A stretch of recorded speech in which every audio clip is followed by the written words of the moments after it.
கத்தியிலையும் piece இந்த மாதிரி இதுலலாம் அவர் வந்து வேட்டையாடுற மாதிரி, அது முஸ்லீம் தீவிரவாதிகள். அது பீஸ்லாம் பார்த்தீங்கன்னா இப்போ திடீர்னு போனால் இப்தார் வந்து உட்காந்து கூழ் குடிக்கிறார். பனையூர்லேருந்து ஒரே ஒரு முறை தான் வெளியே வந்திருக்காரு. ஆட்சி போகிற வரைக்கும் செருப்பே போட மாட்டேன்னு சொன்ன ஆள் 4 நாள். அப்போ அந்த ஆளுக்கு முடிவு வந்துருச்சு, அடுத்த வாட்டி இவங்க ஆட்சியை கலைக்க முடியாதா, ஏபிசிடி கற்றுக்குள்ளே சிஎம் ஆகிறேங்கிறாரு. அவர் சிஎம்மாகவே நடக்கிறார். பஞ்சு சவுக்கள் அடிச்சுக்கிட்டவர் வரவேற்புங்கிற பேரில் வரவேற்பை விட்டுட்டு நிறைய விசேஷம் சொல்லிட்டாங்க. அடுத்து எங்கள் பிரியன், எங்கள் மருத்துவர் காந்தராஜன் எப்படா மாட்டுவேன்னு நினச்சிட்டே இருந்திருக்காரு. இப்போ பேசினதுக்கும் அவருக்கு இருக்குது. இப்போ பேசினார்ல அண்ணா பேசின பிரிவினை அப்படியே இருக்குனார்ல, அங்கே வெளியே நோட் போட்டாங்க.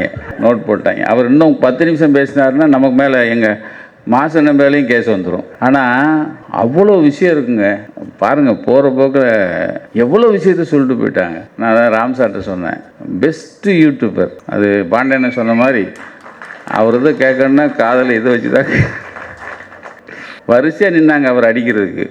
எப்படா காந்தராஜனை வெளியே வர்றாரு அடிக்கணும்னு நிறைய பேர் காத்துட்டு இருந்தான். ஆனால் பார்த்தோன்னு விட்டுறாங்க. அது காரணம் அவ்வளோ விஷயக்காரங்க. எனக்கு நம்மளை போகிற போக்கில் கிட்டி விட்டு போயிட்டாரு. நான் வந்து நம்மளையும் ராஜீவ் கொலையில் என்னையும் தான் பிடிக்கிறதுக்கு தெரிஞ்சாங்க. எனக்காவது பரவாயில்லைங்க. என் வரவேற்புக்கு எனக்கு பாம்குரோல் நடந்தது. அப்போ வந்து பிரபாகரன் கூட இருக்கிற பேபி சுப்பிரமணியம் வந்துட்டு போனார். வந்து எனக்கு ஒரு படம் தம்பி கொடுத்துச்சின்னு சொல்லி படம் கிஃப்டாக கொடுத்துட்டு போனாங்க. அந்த ஒரு படத்துக்காகவே என்னை வந்து உள்ள தூக்கி வைக்க போகிறாங்கன்னு சொன்னாங்க. இப்போ அண்ணன் போகும்போது சொன்னார், போகிற போக்கில் நான் பிரபாகரனோடய இருந்தேங்கிறார். அப்புறம் இவர் விட்டுருப்பாங்களா? இதில் இன்னொரு புது தகவல் வேறு சொல்லிவிட்டார், நான் வீரப்பனோட இருந்தேன்னாரு. இது எப்போ தெரியாமல் போச்சே, ஜெயலலிதாவுக்கு தெரியாமல் போச்சு. இல்லைன்னா எனக்கு அடுத்து போடா அவருக்கு தான். ஆக எல்லாத்துலேருந்தும் தப்பிக்கிறதுங்கிறத விட அந்த விஷயத்தானம் உண்மையிலேயே கடைசியில் பேச வச்சுருக்கணும். எங்கள் அண்ணனை கடைசியாக பேச வச்சு கலன்னு. அது அண்ணன் சொன்ன மாதிரி, பாண்டியன் சொன்ன மாதிரி எல்லா பால்லையும் சிக்ஸர். ரொம்ப சந்தோஷமாக இருந்தது. பாண்டியனை அவர் வந்து குருநானக் காலேஜுக்கு பேச வந்தால் எப்படி பேசுவார் அது மாதிரி பேசிட்டு போயிட்டார். ஒரு காலேஜ் ஸ்டூடெண்ட்டுக்கு என்னெல்லாம் பேசுவாங்களோ. ஆனால் அவருக்கு ஒரே சந்தேகம் என்னென்னா, மாற்றாரும் போற்றும் மகத்துவ ஆட்சி. நாங்கள்லாம் நான் கம்பெனி ஆர்டிஸ்ட்டு. நான் எங்கள் ராமனெல்லாம் நான் கம்பெனி ஆர்டிஸ்ட்டு. நீங்கள் வந்து தொழிலுக்கு புதுசு இங்கே. ஆனால் மாற்றாரும் போற்றும் மகத்துவ ஆட்சின்னு நம்மளை நம்ம இந்த இவங்கெல்லாம் மதிக்கிறாங்களே அதை எடுத்து சொல்லுங்கன்னு தான் அவர் கூப்பிட்டுருக்காரு. அதுக்காக தான் கூப்பிட்டாரோ ஒழிய யார் நம்மளால் தான் ஜெயக்குமார். அவர் என்ன சொல்லிட்டாரு, கூட்டம் முடிஞ்சிச்சு வெளியே வந்தோடனே வந்து ஒரு கண் துடைப்பு நாடகம் தான்னு சொல்லிட்டு போயிட்டார். ஆனால் அவருக்கு தெரில, அதாவது அவங்க கட்சி சேர்ந்து அனைத்து கட்சி கூட்டம் போடுற மாதிரி நினச்சிக்கிட்டார். இது வந்து தளபதி ஆட்சி சேர்ந்து முடிவெடுத்த ஒரு அனைத்து கட்சி கூட்டம். அதில் இவங்க எடுத்த உடனே அவர் பேசுகிறார், யார் ஜெயக்குமார் பேசுகிறாரு, தொகுதி மறுவரையறை நடந்தால் தமிழ்நாட்டிற்கு உள்ள 7.18% பிரதிநிதித்துவம் நீடிக்க வேண்டும் என்பதும், இது குறித்து பிரதமர் எழுத்து மூலமாக உறுதியளிக்க வேண்டும், அரசியலமைப்பு சட்டத்தை அதற்கேற்றபடி திருத்த வேண்டும் என்பதும் அதிமுக தரப்பில் சொல்லப்பட்டது. அது முதல்ல வரவேற்று பேசிட்டு இதை சொல்றாரு யாரு, ஜெயக்குமார். வெளியே போனவர் இது கண்துடைப்புட்டார். ஆனால் அவர் பேசின உடனே முதல்வர் வந்து அதுக்கு பதில் சொல்றாரு. அதிமுகவின் சார்பில் நம்முடைய மாண்புமிகு ஜெயக்குமார் அவர்கள் ஒரு கருத்தை சொல்லி அதை ஏற்றுக்கணும்னு சொன்னது, அது ஏற்கப்படுகிறது. தொகுதி மறுசீரமைப்பின் காரணமாக நாடாளுமன்றத்தில் தமிழ்நாட்டின் தற்போதைய பிரதிநிதித்துவ சதவீதமான 7.18 என்பதை எக்காரணம் கொண்டும் ஒன்றிய அரசு மாற்றம் செய்யக்கூடாது என்று இக்கூட்டம் வலியுறுத்துகிறது. இது அதிமுக சொன்ன திருத்தத்தை அப்படியே தீர்மானத்தில் நாங்கள் செய்கிறோம் அப்படின்னு சொல்லி அந்த கூட்டத்திலேயே அறிவித்து இதை வந்து வெளியிடுறாங்க. இப்போது வெளியே வந்து இவர் என்ன சொல்லிட்டாரு, இது வந்து கண்துடைப்புன்னு சொல்லிட்டார். ஆனால் எங்கே மூக்கொடைஞ்சிட்டாருன்னா, முதல்ல அவர் வாழ்த்தி பேசினார் இல்லையா, அதை என்ன பண்ணிச்சு செய்தித்துறை, அந்த வைத்தியநாதன் ஐஏஎஸ் தலைமையில் இருக்கிற டீமு அதை வெட்டி முதல்ல டிவிக்கு டெலிகாஸ்ட் பண்ணிட்டாங்க. டிவியில் அதிமுக பாராட்டிடுச்சு, வரவேற்றுருச்சுன்னு செய்தி வந்துடுச்சு. இவர் வெளியே வந்து இல்லை இது வந்து கண்துடைப்பு அப்படின்னு சொன்ன உடனே அவங்களுக்கு உண்மையிலேயே அசிங்கமாயிடுச்சு. அதை நான் சிஎம்ட்டு சொன்னேன். நல்ல விஷயம் என்ன, அன்னைக்கு உடனே செய்தித்துறை வந்து இதை பண்ணதுனால அவர் வெளியே வந்து அரசியலுக்காக அவர் சொன்ன காரணம் அது பொய்ன்னு வந்து நிறுவனம் ஆயிடுச்சு அப்படின்னு சொல்லி அதை பாராட்டி சொன்னேன். அப்போ தான் அந்த எல்லாரும் சேர்ந்து இந்த தொகுதி வரையறைக்கும் சரி மும்மொழிக்கும் நம்ம போராடணுங்கிற ஒரு ஒத்த கோட்டில் எல்லாரையும் கொண்டு வந்து நிறுத்துறதுக்கு அவர் பாடுபடுறதை பார்த்தா உண்மையிலே கலைஞரை பார்த்த மாதிரி நான் நினச்சேன். ஏன்னா இப்போ அண்ணன் சொன்ன போகிற போக்கில் காந்தராஜன் சொன்னார் பாருங்கள், பஞ்சு சவுக்கில் ஒருத்தர் அடிச்சுக்கிட்டாருன்னு.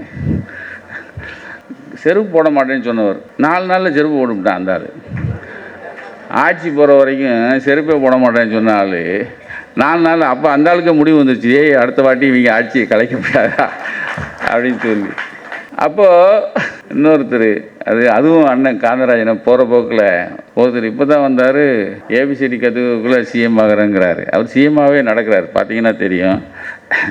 அதில் வந்து நான் தான் சொன்னேன், நேற்று யார்கிட்டே சொன்னேன், கத்தின்னு ஒரு படம், அப்புறம் பீஸான்னு ஒரு படம். பீஸாவா அது பாருங்கள், சனியை மறந்து போச்சு. என்ன படம் அது? பீஸ்ட்டுன்னு ஒரு படம். இந்த 2 படத்துலையும் பார்த்தீங்கன்னா முஸ்லீம் தீவிரவாதிகளே ஒரு வேட்டையாடுற மாதிரி படம். யார் இப்போ கொஞ்ச நாளைக்கு முன்னாடி போய் இக்தாரில் கலந்துக்கிட்டார் ஐயா, அவர் கத்திலையும் பீஸு இந்த மாதிரி இதுலலாம் அவர் வந்து வேட்டையாடுற மாதிரி. அது முஸ்லீம் தீவிரவாதிகள். அது பீஸ்லாம் பார்த்தீங்கன்னா ஒரு தீவிரவாதியை ரிலீஸ் பண்ணிடுவாங்க. இவர் வந்து மேலே தனியாக அந்த அது ராக்கெட்டாக ஏதோ ஒரு இளவு அதில் போய் அந்த உள்ளே இருந்தால் அவர் தூக்கிட்டு வருவார். தூக்கிட்டு வந்து மறுபடியும் கொண்டு உட்கார வைப்பார். இப்போ திடீர்னு போனால் இப்தார் வந்து உட்காந்து கூழ் குடிக்கிறார். என்ன, பனையூர்லேருந்து ஒரே ஒரு முறை தான் வெளியே வந்திருக்காரு, ஆனால் சிஎம் ஆகணுங்கிறாரு. இப்போ இந்த பக்கம் போனீங்கன்னா பஞ்சு சவுக்கில் அடிச்சுக்கிட்டவர் கொஞ்ச நாளைக்கு முன்னாடி சொன்னார், எல்லோரும் பாஜகவுடன் கூட்டணி சேருவதற்காக தவம் கிடைக்கிறார்கள்னாரு. நம்மால் ஒருத்தர் பாஜகவா நோன்னு சொல்லியிருந்தவர் கடைசி நேரத்தில் 6 மாதம் இருக்குல்ல கூட்டணிக்கு, அப்போ நாங்கள் பார்த்துக்கலாம் அப்படிங்கிறார். அப்போ அண்ணன் சொன்ன ஒரு விஷயம், இந்த கூட்டணிங்கிற ஒரு விஷயம் பாஜகவும் மேற்படி எடப்பாடி கட்சியும் சேர்ந்துக்குது. ஏன்னா எடப்பாடி அவர் அந்த கட்சியை காப்பாற்றுறதுக்கு ரொம்ப கஷ்டப்படுறாரு அவர். ஆனால் என்ன, நான் ஒரு கணக்கு சொன்னேன்னா, இப்போ பாண்டியனை சொன்ன மாதிரி தான் ஒரு கணக்கு. எப்போ நாம் 1லேருந்து ஆரம்பிப்போம், திமுக கூட்டணி 1லேருந்து எத்தனை, இப்போ ஒவ்வொரு ஆளுக்கு எத்தனை % ஓட்டு இருக்குன்னு ஆரம்பிப்போம். ஆனால் இங்கே பாஜகவும் அதிமுக சேர்ந்தால் -18லேருந்து ஆரம்பிக்கணும். ஏன்னா இந்த ஓட்டு இருக்குல்ல, இஸ்லாமிய ஓட்டு, கிறிஸ்தவ ஓட்டு, இந்த ஓட்டு அந்த ஓட்டுலாம் இருக்குல்ல, அதுக்கப்புறம் பகிச்சு வச்சுருக்காங்கல்ல, அதை பூரா நீங்கள் -லேருந்து தானே ஆரம்பிக்கணும். இவங்க என்னைக்கு 1க்கு வந்து அதுக்கப்புறம் அங்கே போகணும். அப்போது இவங்க சேரணும்யா, அப்போ தான் நல்லது. ஆனால் எந்த கேப்பும் விடாமல் இந்த கூட்டணியை பக்கபலமாக வச்சுக்கிறது. இவ்வளவு தாராளம் கூடவே கூடாதுன்னு, இவ்வளவு தாராளம்லாம் அண்ணனுக்கு கூடவே கூடாது. நானாக இருந்தேன்னா ஐயப்பா ஏன்னா இவ்வளவான இறக்கம். அப்போது ஒரு மனுஷன் இந்த மக்களுக்கான இந்த நல்லாட்சியை கொடுக்கணுங்கிறதுக்காக எவ்வளவு இறங்கி போறாருங்கிறத பார்க்கும்போது அவருக்கு வந்து எத்தனை முறைனாலும் நம்ம வந்து வாழ்த்து சொல்லிக்கிட்டே இருக்கலாம். நட்பு இருக்காது. ஒரு எதிரணியை பார்த்தா வந்து முறைச்சிட்டு இருக்கிற அந்த பாணி 25 வருஷமாக தொடர்ந்தது. நீங்கள் நல்லா பார்த்தீங்கன்னா எனக்கு நல்லா ஞாபகம் இருக்குது. 2000 ராஜ்குமாரை மீட்டிட்டு வரும்போது ராஜ்குமாரை ஒரு இடத்துல வச்சுருந்தோம்.